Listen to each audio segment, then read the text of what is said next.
Just to try to stay focused, don't never let anything, try to get you off your game plan. Maybe this is the devil or something. It's coming out publicly. So now, a lot of people have something to say. Will the fight still go on? I have no idea. You get what I'm saying? Lamont Roach, you might need to make contingency plans or whatever. It's like, even if you want to give Gervonta the benefit of the doubt and say that he's innocent, when you got track record of 4 or 5 DV cases, all proven guilty, bro, it gets to a point. Gervonta Davis spoke out following his recent arrest, saying he was now more focused on his work. Fans are unsure of what will happen next because the Lamont Roach rematch is now in jeopardy, although some people think Gervonta Davis's notoriety leaves him open to accusations. The effect on his career is still evident. Even while nothing is official, the rematch may be in danger because to the mounting anxiety around the matter, fans might have to come to terms with the possibility that the fight won't happen after all if things get worse. Right? So Tank is on probation for that. So this will be a violation of his probation, but he's a celebrity. Nothing's going to happen. It's going to get a slap on the wrist. He has money and stuff like that. Now, the question I have is this. You know, what's going to happen with the Lamont Roach rematch? Will that fight still go on? Do you get what I'm saying? Now, I don't expect Tank Davis fans to, they're going to brush it off like it ain't nothing, because that's what they do. They literally, a lot of them worship this guy. So, and I get it, I understand. However, will that fight still go on? That's probably why we haven't heard anything. I was listening to Blue Blood Sports TV, but then when I was listening to his video, guess what? I'm finna show y'all something. Now, some of y'all may say, oh, this is nothing. There's a podcaster that I watch all the time by the name of Ticket TV. I watch a lot of the big podcasters, right? Podcasts, right? I want y'all to see something. Y'all see this right here. Let me show y'all this. As you can see right here, Ticket TV is talking about this. And the title is this: breaking news, boxing superstar Gervonta Tank Davis arrested for beating up woman. Given that Gervonta Davis's persistent legal issues cloud his scheduled bouts with Jake Paul and Lamont Roach, the future of his upcoming contests is still uncertain. Although there have been no formal cancellations declared, promoters, fans, and broadcasters are quite concerned about the increasing uncertainty. Timeliness, logistics, and momentum are crucial for high-profile boxing events. Furthermore, every legal issue has the potential to undermine the framework of these important fights. Training camps, advertising campaigns, and negotiations are all carefully scheduled. Any delays could compromise the contests, competitive integrity, and economic worth. Couldn't come at a worse time for Tank. Of course, he's chasing that rematch with Lamont Roach, and that big money Netflix fight with Paul. And this case could potentially cancel both of these fights. For the Roach rematch, it's just kind of been assumed that this fight is happening in mid-August. Everyone has seemed to acknowledge that it's happening, yet there's been no official announcement. Why has there been no official announcement? Well, maybe they were/are waiting to see what happens with the case. They have known that this was gonna probably come out for the last month, so maybe they were either bracing for impact or hoping it could be all sorted out. But we're now about a month out from the proposed rematch, and time is running out. Every day that goes by, it looks less and less likely, and the news today certainly won't instill any hope. Even if the rematch does happen, the conditions are about as bad as they can get for Tank.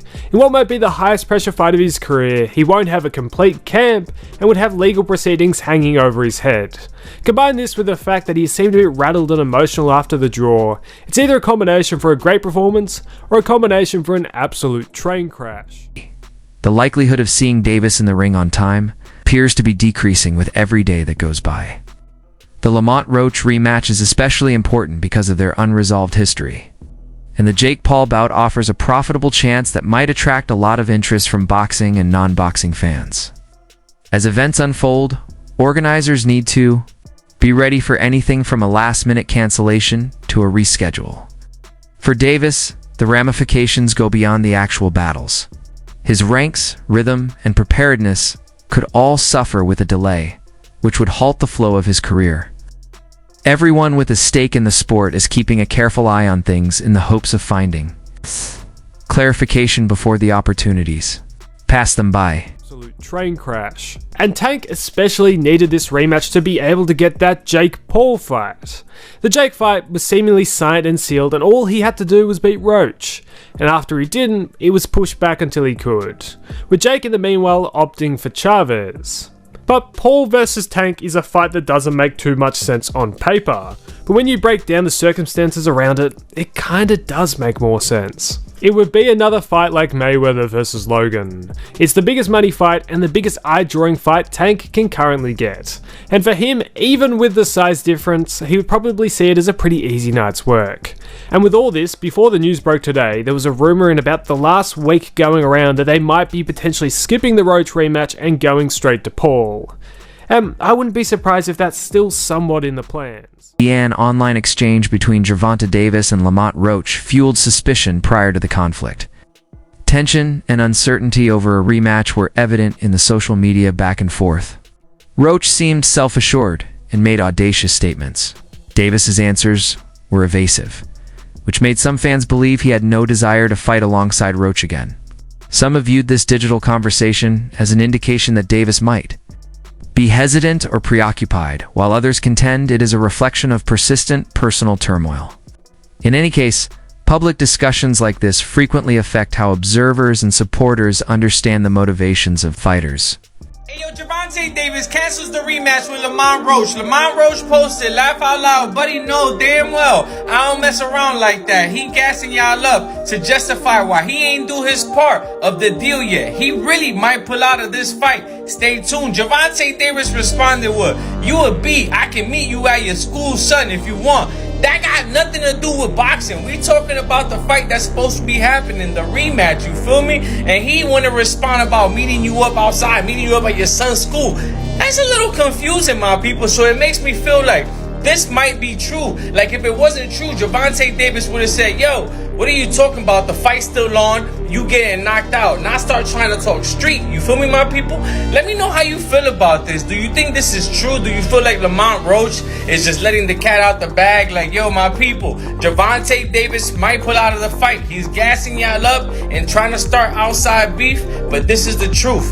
And if Gervonta Davis wasn't going to call out the fight, then he would have said, yo, that's a lie. I'm knocking him out, my people. You feel me? And then after this, Gervonta Davis also posted, yo, y'all could take the #1 spot. I don't care for boxing no more, my people. Pretty much saying like, yo, take it, Lamont Roach, because the next person that's behind him is Lamont Roach, because Lamont Roach just had the draw with him that everybody feels like he beat him, you feel me? Like, Gervonta Davis before this, he was untouchable. Everybody felt like he was unbeatable. Nobody was going to beat Gervonta Davis. Whoever got in there is getting knocked out. And now that all switched once he got that draw with Lamont Roach, you feel me? And after all this, Gervonta Davis also was saying like, yo, we know where you live. We'll pull up to your house. We know where you live in Marlboro. You know what I'm saying? I don't get it, my people. Like, if we talking boxing, let's keep it boxing. But he's talking street out of nowhere, and that's what makes me feel like, man, he probably is going to call out the fight. Because if it wasn't,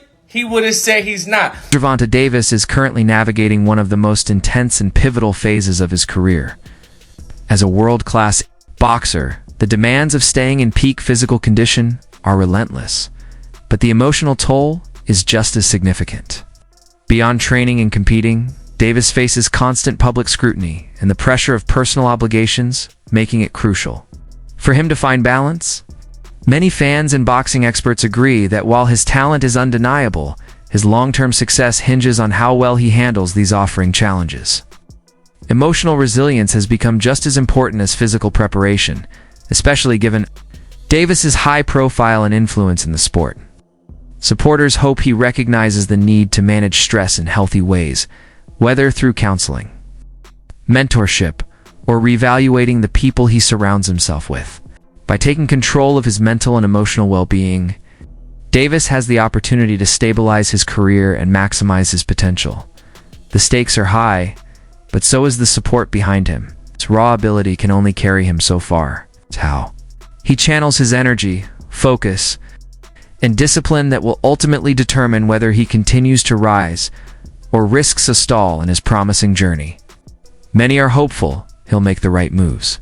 Now, Gervonta, you better have that same energy when you get into that ring for this rematch with Lamont. Because I'm getting so tired of hearing about these DV charges you keep catching. So apparently, Gervonta Davis has been arrested for another DV case. I think this is about his third or fourth one now, probably more than that. To be honest, this don't really shock me. Because y'all remember when he was dating Ari and they had got into a real bad and he pulled her wig off in the middle of the street, right? That incident was all over the internet. And fast forward, there was another incident that happened back in 2022 with another baby mama, where she claims that she was in the car and things got really rough between them and she made a frantic call to 911, which she should not have made, she claims. And also said that Gervonta did not hurt her or her daughter. So why did you call the police? It's giving I'm not mad no more, and at the end of the day, that's my baby daddy. So let me go ahead and scrap this up, clear up this rumor so nothing else goes any further with this. I really don't understand what be going on with men putting their hands on people. It's like, even if you want to give Gervonta the benefit of the doubt and say that he's innocent, when you got track record of 4 or 5 DV cases all proven guilty, bro, it gets to a point. Don't you blow off enough steam in the ring? And this is really disappointing for Gervonta, because it's like, do you want to throw away your career? You're literally #1 right now. You've been #1. You probably will stay #1 as long as you keep doing what you're doing. Because as many people as he done fought, it seemed like Lamont Roach was his only real competition. Rematch on the way, by the way. Really big fight. He got to be there for that. I don't know what he's going through, and maybe it's just me, but I do feel like ever since that fight with Lamont Roach, he been off lately. He ain't been on social media as much. Now he going back to his ways like this. Somebody need to go check on that man. Y'all know what they say about boxers and the things that it does to the brain. First fight between Gervonta Davis and Lamont. Roach ended in a controversial draw, sparking debate among fans and analysts. Since then, the demand for a rematch has grown steadily. While Davis has built an impressive resume with major victories and a strong reputation, the unresolved result against Roach remains a sticking point in discussions about his legacy. Many believe that if Davis chooses not to revisit this bout, he leaves an important chapter incomplete. A definitive rematch would not only provide closure for fans, but also strengthen his standing among boxing's elite. Throughout boxing history, great fighters have always returned to settle unfinished business seeking clarity, not controversy. Davis has the skills, star power, and platform to take control of the narrative and erase any lingering doubts. Facing Roach again wouldn't just be about proving superiority. It would be about demonstrating a champion's mindset. By finishing what he started, Davis has the opportunity to elevate his legacy and show the world that he embraces challenges, even when they come with pressure and high expectations. It's official. August 16th, Lamont Roach, Tank Davis in Vegas. First and foremost, I've never seen somebody celebrate a draw so much in my entire life. My man went on a press tour saying he got the best version of Tank. Tank has no power. He has minimum skills. And it just made it seem like he was a cakewalk almost. One thing we do know, we see a lot of Lamont Roach and very little Tank, which is telling me somebody locked in and somebody's not. Lamont need to worry about putting the beard down and getting in the gym, because I haven't seen Tank since that fight ended, which lets me know he wants this rematch really, really bad, which means he's not coming to play around. Did he make a lot of mistakes in that last fight? Absolutely. Did he let you hang around too long? Absolutely. Did Lamont Roach show that he could take Tank's power? Absolutely. But we also know who looked like what at the end of the fight. If Tank shows up the same way he showed up in the last fight, Lamont, you may have a chance. 100%. If Tank actually turns on the heat in the beginning of the fight versus filling you out for the first 4 or 5 rounds, knockout in 6. But we're gonna stay close to everything. We're gonna watch some of the press runs and stuff like that, and we're gonna see what type of Tank is gonna show up, because one thing we do know is he was very uninterested in this whole ordeal. But it was very, very bad on Tank's part to actually have somebody move up who we had no clue about to hang around. That is what made Tank look so bad. It wasn't the fact that he had a draw in the fashion that he did. It was the fact that he was really supposed to clean you up because we didn't know you. So congrats to you for doing what you did and showing up that night. But some of the stuff you've been saying, it's just been like, all right, bro, remember, it was a draw. It was a draw. But what do y'all think? Who do y'all have for this rematch? How do you think it's going to go? Comment down below. transpired. I don't know any of the details. This is the information that is available to us as of this recording. So again, I'm saying unfortunate news because Tank Davis is scheduled to fight, and he's scheduled to fight in 11 days, and it's almost midnight my time, Pacific Standard Time. So that means really 10 days. Does this affect in any way? Will this affect Tank Davis and his fight? You know, I don't know. I don't know all the details, but we've seen stuff like this happen before in the past. And since it's so fresh, today being December 27th, I don't think it will impact or, you know, postpone his fight or anything like that, because it'll be too quick to go to trial or anything like that. However, some would wonder, could this affect him mentally, right? You left Mayweather Promotions, you're your own boss, doing your own thing. So this is your first foray into that. You have a difficult Olympian in terms of Hector Luis Garcia that you're getting ready to fight, a little bit taller and bigger than you. And, you know, now you have something in the background. This, I can't say is news to Gervonta Davis in terms of him having little run-ins, because he had a run-in with some type of vehicular hit and run.